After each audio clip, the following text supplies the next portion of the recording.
Welcome to the Jazz Flyte Podcast. I'm your host, Darrell Scott, and together we will dive into the lives and careers of the jazz legends who have left a rhythmic imprint on the world. Be prepared to reminisce on the highs and the lows of their musical journey and the trials that sculpted their timeless musical gems. We'll preserve the legacy of these extraordinary maestros and find inspiration in the melodies of their lives. Subscribe now and never miss a beat. Now, let's get to the show.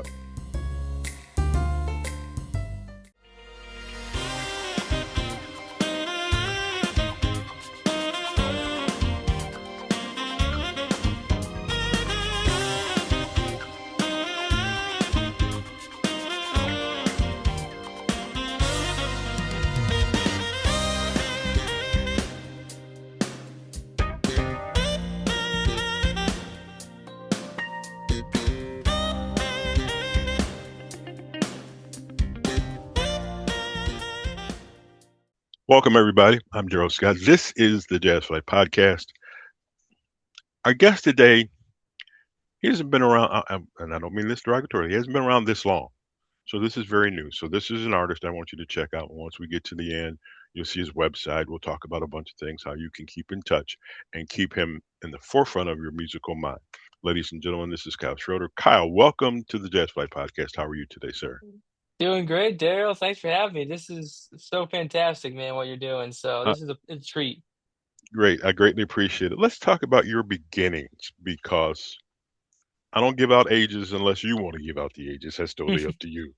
But you're young to this game and to this music. Why did you want to get into music? First of all, we'll start there. Well, music always kind of excited me. When I was young in elementary school, I wanted to learn how to play guitar. I kind of convinced my grandfather to buy me an acoustic guitar at the local music store. And ever since then, I was just 100% committed to learning and playing guitar. And at that point, elementary school, you go into middle school, then you switch up, the dynamics are different. So I decided to take up oboe and be a classical musician for a few years. And I did that until sophomore year in high school when I got back into saxophone and got into saxophone really like seriously for the first time. And ever since then my life's been changed, and some really cool moments happened around that time in high school Hmm. where I saw Eric Darius is a great Hmm. jazz artist, here in both of our hometown of Tampa, Florida. And I saw him performing out in the crowd and everybody going crazy. And, I was like, dang, this is what I want to do. And so, that video's even on YouTube to this day, and you see Is it? me like, yeah, like little Kyle, like peeking around the crowd and following Eric. It was the coolest thing. And you know, now we're here. I feel like I've carved a unique path for my music and my career, and I'm very happy with it and excited about the future. And yeah, we're trucking along. Nice, nice. And that truck is definitely moving. When did you decide to, let's say, write your own music, to develop your own music to help you, and which I would say help you develop your style? Yeah, I would say that started in high school around the time I started picking the sax back up, because it kind of went hand in hand.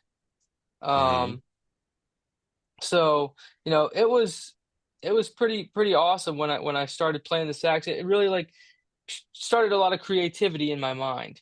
Hmm. Um, and with that being said, I would start to come up with these little melodic ideas, just like little couple notes here, Hmm. and I'm like, well, maybe I could turn this into a song, you know? And I did. I mean, I wrote a couple cool songs my first couple years being a saxophone player. And what was so cool about those songs is that they're so genuine and honest, and they're not trying to fit a format or the radio or any type of thing. They're so like from that moment. They're Mm-hmm. from my young mind that was not tainted by everything that I've heard over the last couple of years, which in some ways makes you better, but also it changes, some of the creativity, Do you remember the first time you performed in front of folks who weren't in your high school? Yes, I do. I was in Clearwater Beach, Florida, here where I live in Clearwater now, and I was in Clearwater Beach, and I had my saxophone in the car, and I don't know what happened, if it was like my mom or something, but we were at a beach bar called Frenchie's. It's this really famous beach bar on Clearwater Beach, right on the water, everything. And I think my mom went up and talked to the musicians like, "Hey, my son plays sax. Could he play a song with you or something?" And then I got my sax out of the car and I didn't know what I was doing, but like I played I played with them and it was fantastic. And maybe it didn't sound good, but I that was like a big moment, because like you said, you start to play in front of other people and now you opened a whole world, Right, right. that you didn't know existed because you're playing for yourself, your family, your friends, stuff like that. So, not that it's a similar experience, but hearing my voice first time on the radio, it's like stop the car, pull over, find a tape recorder, and let's listen to this. And don't ever let your parents listen to the first thing that you've done because you'll always be their son, so they don't necessarily have to be kind. They were just very honest and everything. But I remember my mom going, "You know what? You don't sound half bad." I'm like, "Thanks, thanks, mom. Can we just listen to this?" Um, you when did you begin to you become this artist? Your first song on the radio, what was that about? And where were you? Because I think it's always interesting where you are when you hear that first thing. Where were you when you heard your first song from the radio? Okay. So yeah, I promoted my first song from my first album, which is called "Let's Get Up," Mhm. and it's on my album "Get With It." That was the first song we ever promoted, Mhm. and this was around 2022, 2023, coming out of the pandemic that we had going on, and I did a lot of odd jobs, unloading trucks, pest control, outdoor pest control, and the longest standing job was pool cleaning. Mm. So I clean pools 5 days a week, uh, and I was listening on my phone on the SiriusXM app with my headphones, the wired ones at the time, Mhm. or I got these ones, and I'd be cleaning pools, listening to music, and you know, then I was listening to Watercolors, and I heard my song on Watercolors Yeah. on SiriusXM, and that was just huge moment, for me, you know. Did you jump into the pool and celebrate? Basically, I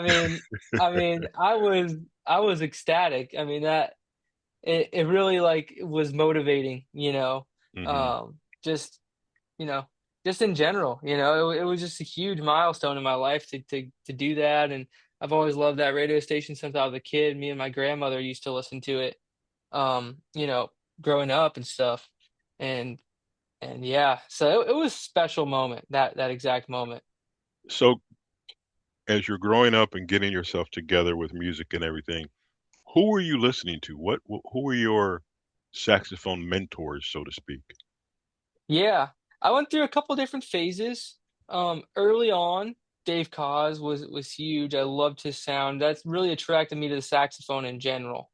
Mhm. When I got into it, Dave Mhm. Koz, Eric Darius, Gerald Albright was really important. Then I kind of, as I started getting more into the study of like the traditional side of jazz and the history of jazz, um, I got into like Cannonball Adderley. I got into Sonny Rollins. I got into a lot of those classic players that are have Mhm. amazing sounds and concepts and yeah, I did that kind of dive for a little bit, and then coming out of that, heard David Sanborn. Mm-hmm. I found him very enticing, the conviction, he plays melodies with, and how he communicates. Like, you can get what he's feeling through the instrument, just Mm-hmm. so well with the range of bright and dark and that he has. And so him, and then I kind of went down that lineage, that Mm-hmm. Sanborn lineage, which includes uh like Andy Snitzer, who's probably one of my favorites of all time. Him, and there's like Everett Harp, and there's tons of great guys that were Right. so influenced by Sanborn when he was in his prime, Right. that they continued that legacy. And I think I'm at the tail end of that legacy. I would hope to be one day, at least, viewed like that, because to me it's pretty amazing, like what Sanborn did to change the game, and how people react to his concept. One of my all-time favorites, I would say, I have several David Sanborn stories, but this is my favorite one. So I was working a full-time job, and I had a tough day, and there was a Sanborn concert that evening that I was going to, and I'm like, I just need to listen to music and just kind of sit back and just enjoy. So I went to the hall. I sat in the very back row. Literally, my head is leaning up against the back wall, and I just wanted to listen. And that's all I did. So for 90 minutes or so, I listened and was fortunate enough to get backstage to talk to David. And he's like, Darrell, how you doing? And everything. He goes, I didn't see you. I go, dude, I was at the very back of the room. Said, just listening. And he looked at me straight in the face and goes, we need more people like you. And I'm like, okay. I Because I guess my experience was, yes, he's entertaining me, but I just needed to hear music. And he was good. Yes, he had his high energy points and so forth and so on. But there are those times Sure. when he'd go off on these little things, and you're just like, got a smile on my face, and the people next to me are like, "You all right?" Hey, I'm fine. I am absolutely fine. Um, but yeah, he is definitely an influence. Let's take a moment to listen to something that you've done. Let's go Okay. and find out. Now Daryl's got to move this page. Come on, Daryl. Uh, let's listen to a song that's very near and dear to me, and I'll explain later why. Let's listen to Mr. Right on the Jazz Flyte Podcast with our guest Kyle Schroeder.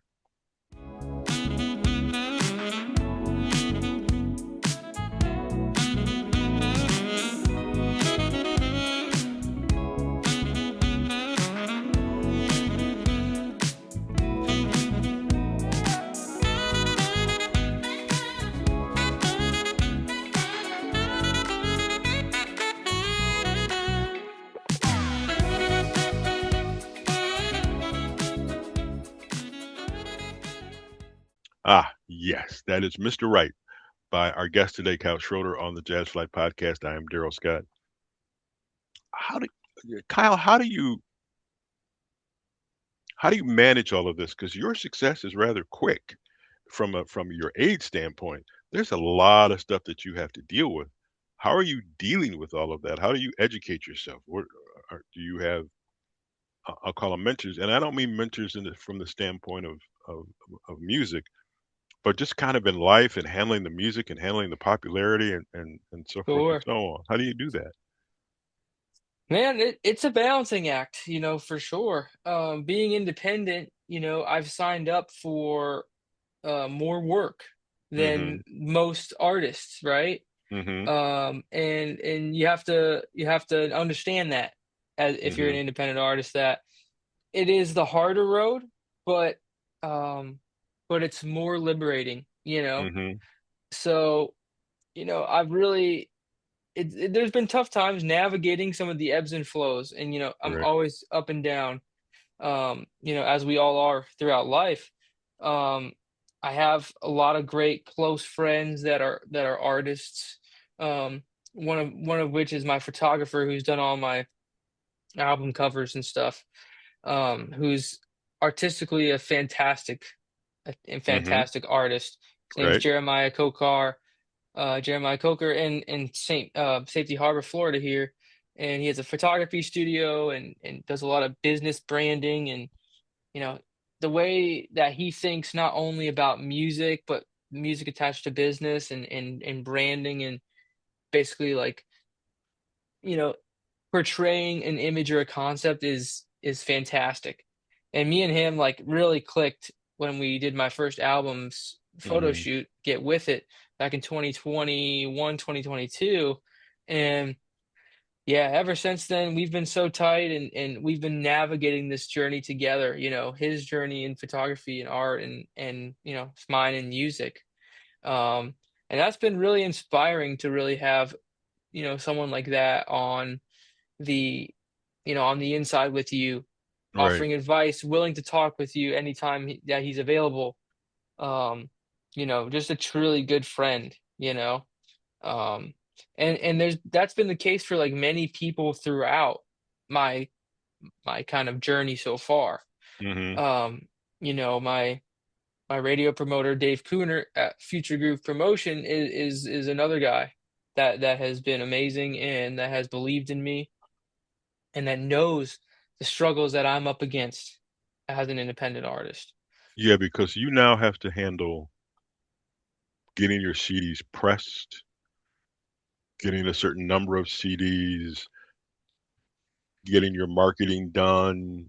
There, I think there's so many things that we as listeners take for granted that you have to be aware of now that Yeah, it's not just it's not just I just go to the studio, call my friends, we make an album, and then I turn it loose to the big box record company. Um, and I once talked to Gerald Albright. I saw him in Pittsburgh in September. He said, Darrell, I can't talk right now. I don't do press when I'm on tour. He says, I'll call you and we'll get something set up. So he calls me like, I don't know, January 2nd. He says, I'm an independent artist. And I knew that, but it was like, you got to plan your tour, where you're staying, getting records out. How do you get more records promoted? And the list goes on and on. So he calls me back literally April 2nd, like it was yesterday. D, what's going on? Not much. You ready? He goes, yep.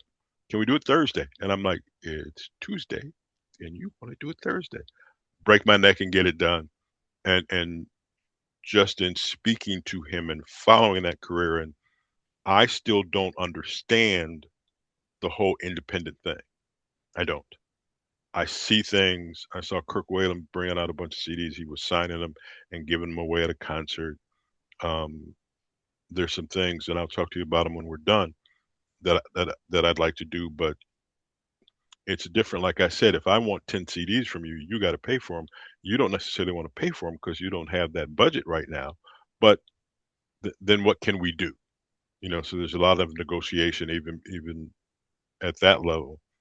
But is it still fun? I mean, do you still enjoy doing all this work? But I'm sure it's not what you necessarily thought it would be. But now it's like there's all these boxes to check off. yeah. No, you're right. You're exactly right with that. There are boxes to check off, and and the more you do it, the more that you get good at the process. Hmm. With logistics and printing a CD and shipping it to radios and getting it designed and photographs. It's like you do it two or three times. You know the process. You weed out people that don't fit in your life Yes, in your in your in your circle, right? yeah in your circle and I've been lucky. I haven't had to weed out too many, but like I've been with Jeremiah since the beginning. I've been with my radio promoter since the beginning. I've been with my graphic designer basically since the beginning. And we all work together and they all contribute, and know what their role is Hmm. in the single or in the album, right? Hmm. And and once you find those people, it's important to keep them close Yes. um because yeah, you could try somebody else, yeah, you could try a different direction, and there's time and place for that. But you know to get music out, you have to have people that are willing to kind of see your vision and kind of and people who are close with you that do just a fantastic job at what they do. And so, you know, that's to me is like the way to do it right now is to kind of go that route and keep the people that have helped me so far, as close as I can, and Hmm. and thank them for all the great work that they do, and because it's like at a label, if you're at a label, all that stuff is handled for you. Right. You play your song at the house, you get into the music of it, and which is fun, the fun part, of course, and then you ship it off to them, and then it kind of like becomes what it becomes, and that's great. Nothing wrong with that. you know, there's some it works better for certain people. I'm a very Right. like type A personality. I like to like get things done. I like to be in charge of my life in certain ways, and sometimes that hinders me, but you know, the general characteristic of that is that I'm more suited to be the independent artist than maybe someone else. Yeah. It's funny that you say it that way. There are so many people that I've talked to that go, I should have done this part a long time ago. I should have. Because you see sometimes what the big box radio or music conglomerate does wrong, and you don't want to do it, and you want to have bigger control, and and then you're aware of everything that's going on with your career, and that's the thing to keep in mind is that it is your career. Here's something, and I thought of this while getting ready for this interview. How do you choose your band? I it's not like you have this encyclopedia of who's out there that does drums, who does saxophone, who does guitar, who does Yeah. this. Do It's a horrible term. Do you go out and spy on people? Well, are you talking about like are you Like if you're referring to touring, like a live show or recording? let's do a recording. How do you bring those people into the Recording. studio with you? How do you find them? Well, being around the industry, like the smooth jazz, circuit, it's not like too many people, right? It's Right. really a small family. Everybody kind of knows each other to some extent, and yeah, so it's very interesting, and so you get to know people, and then Mhm. you get to know people on a personal level, and you get to know people on a musical level, Mhm. and so both of those things matter, personal and musical, when making a record. Mhm. Because you know, if I want to call a guitar player, I want him to be a cool guy. I want him to be excited about my record, and then I want him to be musically bring what I hear to it. Mhm. Because I know his music, and yes, in some ways we do observe. All musicians observe or kind of quote unquote spy on the other guys, see what their stuff sounds like, what they're doing, because we it's a creative thing. We want to Mhm. use colors. We want to use uh maybe this guy has like a dark blue or a magenta red in his color palette, quote unquote, of playing. Well, this guy doesn't have that. And so, we look at other people's music and we say, "Oh, I'd like to have an element of that in my music." Mhm. Mm. And I hear this in this song. Right. So, and then that's really how you develop it and call people, I mean, I do have I don't have it written down, but there is like a list of people in my head that like I Right. know could do drums, what their style is. I know can do guitar. I know can do horns. I know can do programming, mixing, things like that. Mhm. And so we all have like all musicians who are independent have that docked out in their head, Nice. you Nice. All know? right. Yeah. Let's take a little time and let's listen to Let's Vibe by our guest today, Kyle Schroeder, on the Jazz Flight Podcast.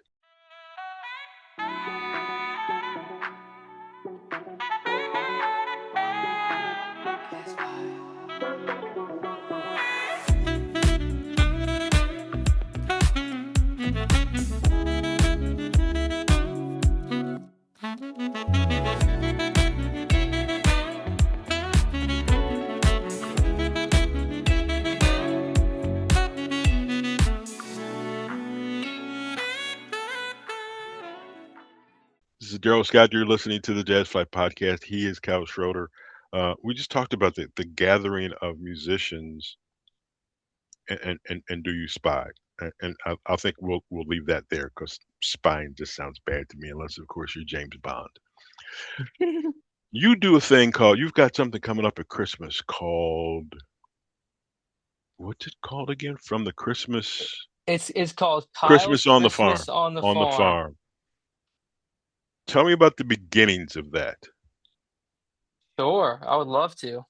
So growing up in North Tampa Bay, I grew up in a little area, a little town called Trinity, Florida, which was at one point when I moved there with my family as a young kid, it was nothing but cow fields and ranches Hmm. and a couple suburban neighborhoods. Right?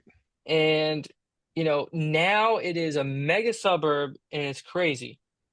But there's still this little area left from this little market and barn called Starkey Barn, with property that's owned by the Starkey family, who used to own a lot of property in this Hmm. county. I mean, they were had the most property I think in Pasco County at the time, and so it's great. It's a market. It's they have blueberries. They got, you pick blueberries. It's a hangout place. It has become a social gathering area for my hometown. Hmm. And I'm really close with one of the owners, who's been in my life throughout many important moments of my family's life, who's a pastor, and we got to talking, and I've always envisioned doing a Christmas show somewhere, and there's nothing like bringing it back home to Hmm. where I grew up. Right? um, and so that was the vision for this, and last year we executed it for the first time. It was absolutely fantastic. It was a Hallmark movie level experience. Okay. It was picturesque. It was it had the vibe. It had the little details that you would expect from a production like on that level. Hmm. And obviously I did this with the help of a few friends, but still, you know, Right. still independently. Um, the music came together so fantastic. I had one of my mentors, Ben Tankard. He came Yeah. down from Nashville and was, such a blessing to play for the inaugural show last year. Hmm. And it was it was nothing short of amazing. We had hundreds of toys donated. We ended up getting 13 kids in our local like homeless shelter, basically, um, everything they wanted for Christmas, Okay. which was, everything I do, I like to have some kind of charitable aspect tied to it, and help the community. And so that was huge. That was a big moment for me, a big moment for everyone involved. And we're doing it again this year. It's going to be Okay. on December 5th, down here in North Tampa in Trinity at Starkey Market, Starkey Barn, and you know, it's not announced yet, but it will be announced this month, and tickets will go on sale next month in September. Okay. So, it's going to be exciting time to run it back and bring a special energy, to this new year. It is good that at a young age you have this. You want to do this for kids and bring it back to the neighborhood. Especially it's very close to you. Obviously, as you sit here and say this, we will do our best to promote it as best we can and see if we can get down Thank you. there. My other question is this: how close are you to the Seabreeze Jazz Festival? It's a little far. It's a little Oh, is far it? for me. I'm in Tampa Bay in the Gulf Coast, and they are also in the Gulf Coast, but they're up in the Panhandle, Okay. up in kind of Pensacola, Panama City area. About a Okay. 7-hour drive. Okay. Well, Yeah. I don't know if I'll make the 7 hour drive, but I'm trying to make it to the Seabreeze Jazz Festival next year. Is there one in Clearwater? There is. It's called Clearwater Jazz Holiday. Okay. Yeah. It's a cool festival. They've been cool. They're not quite as focused on jazz Right. and contemporary jazz as Seabreeze. Seabreeze really, brings that home there. Yeah. Okay. All right. Yeah. Well, if I'm down there, I'll let you know, and maybe we can Please meet do. 3.5 hours in between. Uh, Yeah. Kyle, this is great. It is good to see. And I'm gonna say this. I tend to run my mouth and be honest about things. You're the first person that I've interviewed who's of a young age. Like I said, I won't tell you your age. That is doing this stuff. You are definitely a person that we will keep an eye on. Speaking of that, do you have a social media presence? Yes, of course. You can follow me online, Kyle Schroeder Music, KYLESCHROEDER Music, Instagram, Facebook, and my website, KyleSchroederMusic.com. Okay, so people, you can find that out. You can find out more about this festival that he does, and so forth and so on. But I think the trajectory is definitely upward. You've got some really cool music out there. Thank you. I saw you did a cover of the Isley Brothers tune, Yeah, "For the Living Love for of the Love You." of You. Yeah. Yeah. See, when you're old, those are your favorite songs. So when you young folks do covers of them, we're highly critical. Do nothing bad to say. It's a great tune. I love it. Um, an idea ran through my head, but you need to talk to people because you can't do things without permission. I'll see if we can get your permission or what we got going on. So, Yeah. but dude, this is great. We'll keep you in mind. If you do anything else new that you want to get out, let us know. We'll put it on our social media and get you whatever publicity we can. Cal Schroeder, thank you very much. Thank you, Darrell. Really Not a appreciate you problem. for having me on. This has been a blast. And I love how you interview, man. I think your questions are fantastic. They're intuitive and they they really evoke some important, things, that I don't even think about all You, the time as well. it's so funny. I don't. I have a list of questions that are here in front of me, and I think of my list of 12. I ask maybe 5 questions because it's kind of get the feeling of what the artist is talking about. Because sometimes your answer invokes a question, and it's sometimes more than one. And I want you to talk about you. People don't people don't listen to the show. Don't listen to me. They want to listen to you. And then we interject some music things. So once again, thank you very much. I greatly appreciate it, ladies and gentlemen. You've Thank you, been Darrell. listening. You've been listening to the Jazz Flyte Podcast. I am Darrell Scott.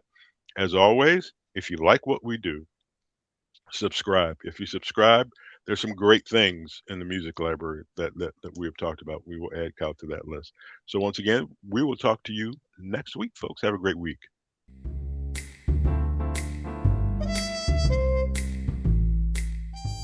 Thank you for tuning in to the Jazz Flyte Podcast. I hope you enjoy these stories and soulful melodies that groove through the doors of time. If you want to stay connected with the latest updates and episodes, don't forget to subscribe to my channel and hit the notification bell. Until next time, I'm Darrell Scott.